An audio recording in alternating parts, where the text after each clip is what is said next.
Hello good morning friends. आज हम बात करेंगे राउल्ट्स लॉ के बारे में। ऐसे राउल्ट्स का लॉ जिसमें एक कंपोनेंट क्या होता है नॉन वोलेटाइल, क्योंकि राउल्ट्स लॉ दो हैं।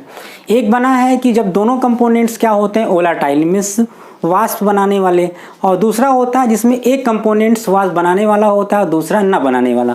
तो आज हम बात करें जिसमें वन कंपोनेंट नॉन वोलेटाइल होता है उसके लिए।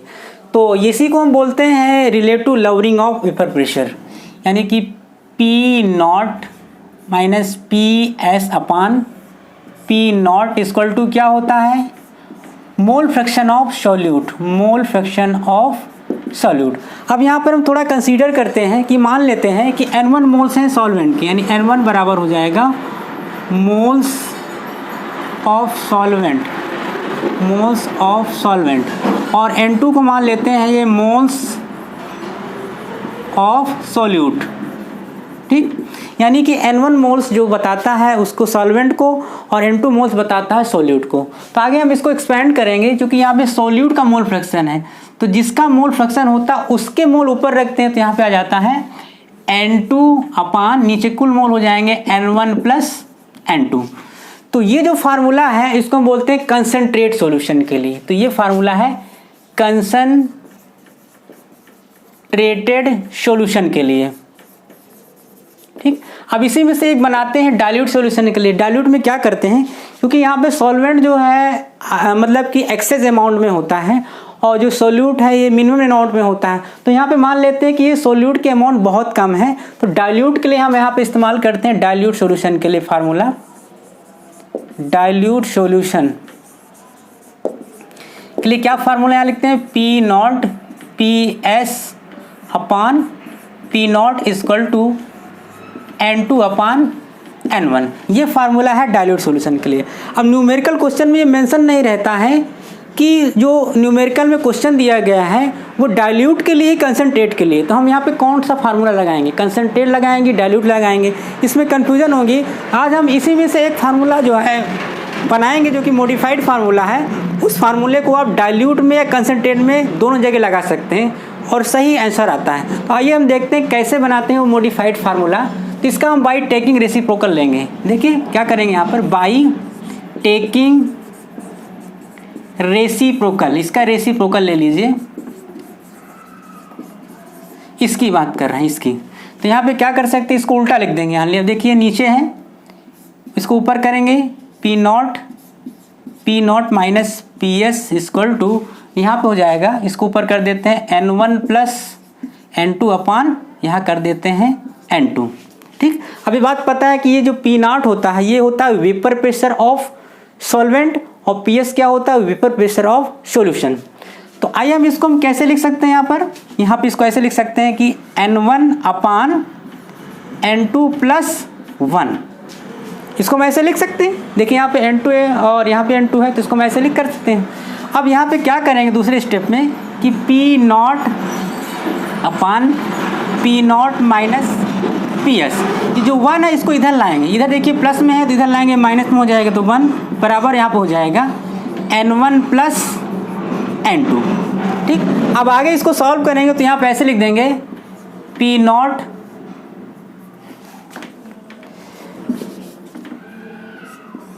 नॉट माइनस ये ऊपर जाएगा तो हो जाएगा P naught minus P S. ठीक, नीचे आ जाएगा ये P naught minus P S equal to हो जाएगा यहाँ पर N1 अपान N2।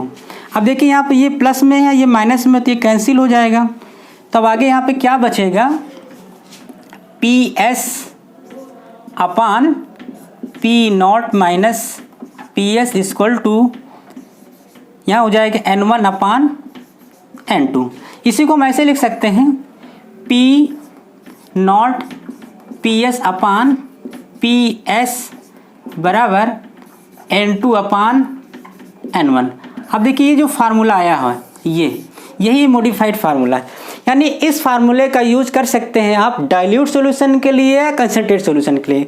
अब देखिए इसमें और इसमें क्या फ़र्क है कि यहाँ पर जो है ये जो वेपर प्रेशर दिया गया है ये है सॉल्वेंट का और यहाँ पे आ गया है सॉल्यूशन का, इतना फ़र्क आता है।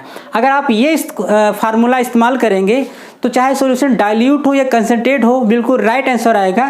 तो इस फार्मूले का हम इस्तेमाल करते हैं, चाहे डाइल्यूट हो सॉल्यूशन या फिर कंसंट्रेट हो, ठीक, दोनों के लिए वैलिड है। तो इसका एक एग्जांपल हम बताते हैं आपको, तब तक आप इसको नोट कर सकते हैं। देखिए क्वेश्चन दिया गया है, इसे हमें सॉल्व करना है। अब यहाँ पर पहले आप क्वेश्चन पढ़ लें कि यहाँ पे कौन सा फार्मूला लगाना है। दिया है the vapour pressure of A 5% aqueous solution of a non volatile organic substance eight 373 kelvin is 745 millimetre. Calculate the molar mass of the solute. अब यहाँ पर ये नहीं लिखा है क्लियर कि सॉल्यूशन डाइल्यूट है कि कंसंट्रेट है। तो अब यहाँ पर हम कौन सा राउट्स लगाएंगे, तो हम यहाँ पे चेक करेंगे, हम डाइल्यूट का भी लगाएंगे, कंसंट्रेट का भी लगाएंगे, फिर आखिरी में लगाएंगे मॉडिफाइड वाला। तो देखते हैं कौन सा आंसर सही है। तो पहले हम यहाँ पर उन चीज़ों को लिखेंगे जो चीज़ क्वेश्चन में दी गई है। तो लिखा है vapour pressure of A 5% aqueous solution, यानी यहाँ पर जो है मास ऑफ सोल्यूट कितना है, मास ऑफ सोल्यूट कितना है 5 ग्राम, कितना है 5 ग्राम, ठीक। 5% मतलब 100 ग्राम, 5 ग्राम 100 ग्राम में मिला हुआ, यानी कि मास ऑफ सोल्यूशन कितना हो जाएगा, मास ऑफ सोल्यूशन कितना हो जाएगा 100 ग्राम, ठीक। ये बात समझ में आई। तो हमें जो है सॉल्यूट के अमाउंट पता है सॉल्यूशन की, तो हम सॉल्वेंट के अमाउंट निकाल सकते हैं, यानी कि मास ऑफ सॉल्वेंट कितना हो जाएगा, 100 से हम माइनस कर देंगे कितना 5, कितना आएगा 95 ग्राम, ठीक। अब यहाँ पर हम लगाते हैं, जैसे हम फार्मूला यूज़ कर रहे हैं डाइल्यूट वाला, ठीक है, डाइल्यूट सॉल्यूशन के लिए। तो डाइल्यूट वाला फार्मूला क्या होता है, P0 PS upon P0 equal to क्या होता है N2 अपान N1, यानी N2 मोल किसके हैं, सॉल्यूट के। तो सॉल्यूट का क्या कर दें यहाँ पर W2 अपान M2, यहाँ पे क्या कर देंगे W1 और यहाँ पे कर देते हैं M1।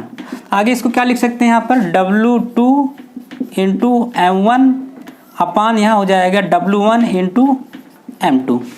अब देखिए यहाँ पे और भी चीज़ें दी गई हैं। क्या दिया गया है कि vapour pressure of A 5% aqueous solution of a non volatile organic substance eight 373 kelvin is 745 millimetre, यानी यहाँ पर जो वेपर प्रेशर है, ये वेपर प्रेशर किसका है, सॉल्यूशन का।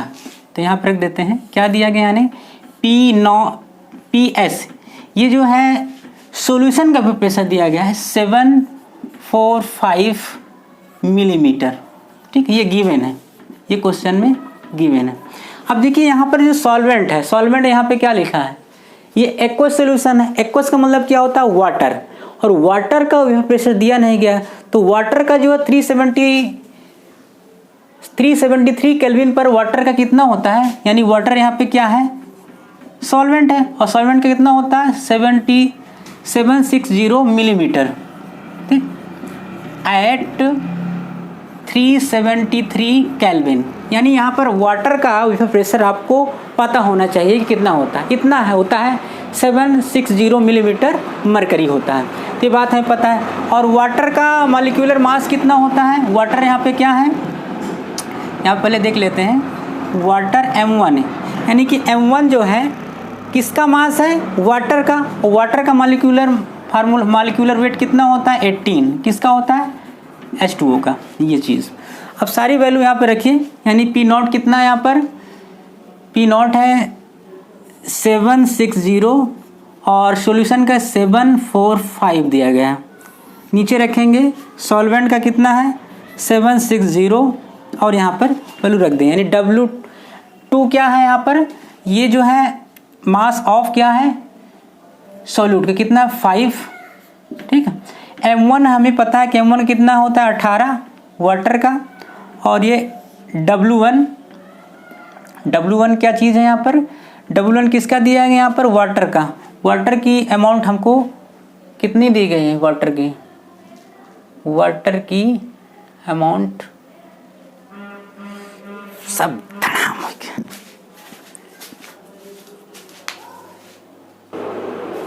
तो यहाँ पर वाटर की जो अमाउंट है, यानी कि यहाँ पर ये W1 कितना है, W1 हमने निकाला था, मास ऑफ सॉल्वेंट कितना है 95, तो यहाँ रखिए 95 और M2 हमें निकालना है। जो क्वेश्चन पूछा गया, क्या पूछा गया, calculate the molar mass of the solute.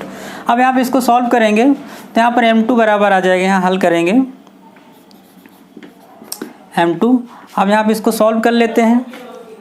M2 बराबर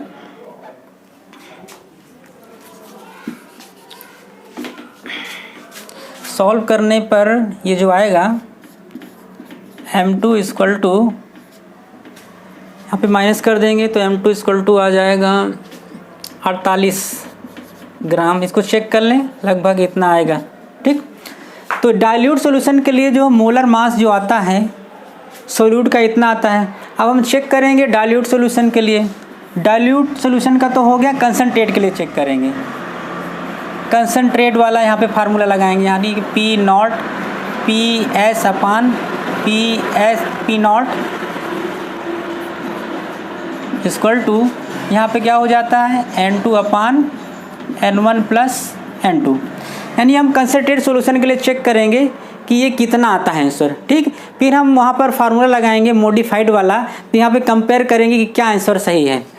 अब यहाँ पे इसको रख दें यहाँ पर, हाँ, तो यहाँ पे हो जाएगा W2 अपान M2, यहाँ पे हो जाएगा W1 M1 प्लस यहाँ पे हो जाएगा W2 और M2। सारी वैल्यू यहाँ पे रख दीजिए। P नॉट कितना दिया गया है 70 माइनस PS कितना दिया गया है 745। P नॉट कितना है 760। अब यहाँ पर W2 कितना है 9, W2 है 5। M2 क्या है, M2 हमें निकालना है। ठीक है, यहाँ पे हो जाएगा W1 कितना है 95 और वाटर कितना होता है 18 प्लस W2 कितना है यहाँ पर 5 और यहाँ पे हमें M2 निकालना है। सॉल्व करने में यहाँ पर जो M2 आएगा, M2 इक्वल टू आ जाएगा सॉल्व करने में 47.05 ग्राम पर मोल। यानी यहाँ से डाइल्यूट सॉल्यूशन वाला जब हम फार्मूला लगाएंगे तब इतना आंसर आता है 48 ग्राम पर मोल, और जब हम कंसनट्रेट वाला लगाते हैं तो 47.05 आ रहा है। अब यहाँ पर हम फार्मूला लगाएंगे मॉडिफाइड वाला फार्मूला। ठीक, यानी यहाँ पे ये लगाएंगे फार्मूला P नॉट PS अपान, इसकी जगह हम क्या कर देते हैं सॉल्यूशन का वेपर प्रेशर, और यहाँ पे रखते हैं वही N2 अपान N1। यहाँ पे चेक कर लेते हैं, यहाँ पे रख देते हैं W2 अपान M2, यहाँ पे आ जाएगा W1 अपान M2, सॉरी यहाँ पे हो जाएगा M1। अब यहाँ पे आ जाएगा W2 इंटू M1, यहाँ पे हो जाएगा W1 इंटू M2। सभी फार्मूले में इसमें डेटा रख देते हैं। P नॉट कितना है 760 माइनस PS कितना है 745 और यहाँ रखेंगे सॉल्यूशन वाला 745। सारी वैल्यू यहाँ रखते हैं। W2 कितना है 95, M1 कितना है मास ऑफ वाटर कितना होता है 18 और यहाँ पे W1 कितना है 5 और ये M2 यहाँ पे निकालना है। अब देखते हैं M2 यहाँ से कितना आता है।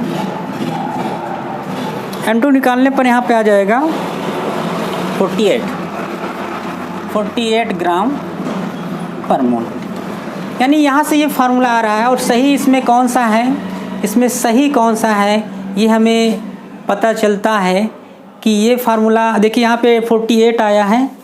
48 के बाद तो ये जो है मॉडिफाइड से इतना आंसर आ रहा है 48 ग्राम पर मोल। अब देखिए यहाँ पर जो राइट आंसर है ये वाला राइट है। ठीक, तो अब यहाँ पर आपको अगर ये फार्मूला इस्तेमाल करेंगे तो आपको ये डिसाइड करने की आवश्यकता नहीं है कि सॉल्यूशन डाइल्यूट है या कंसनट्रेट है। बस यहाँ पर आपको एक चीज़ नोट करना है कि अगर यहाँ पे सॉल्यूशन जो दिया गया है अगर लेस देन 5% तो उसे हम डाइल्यूट कंसनट्रेट कंसीडर करेंगे। When solution is less than 5%, तो ये जो क्या मानेंगे हम डाइल्यूट। ठीक, ये पॉइंट आप याद रखिए, तो आपको ये डिसाइड करने में कोई प्रॉब्लम नहीं होगी। अगर when the solution is less than 5%, 5% से कम है तो उसे आप डाइल्यूट कंसीडर करेंगे, अगर 5% से अधिक है तो उसे आप कंसनट्रेटेड कंसीडर करेंगे। नहीं तो आप ये फार्मूला लगा सकते हैं मॉडिफाइड वाला, इसमें आपको कोई दिक्कत नहीं होगी। तो ये था आज के लिए मॉडिफाइड वाला formula, routes law. Okay, all the very best.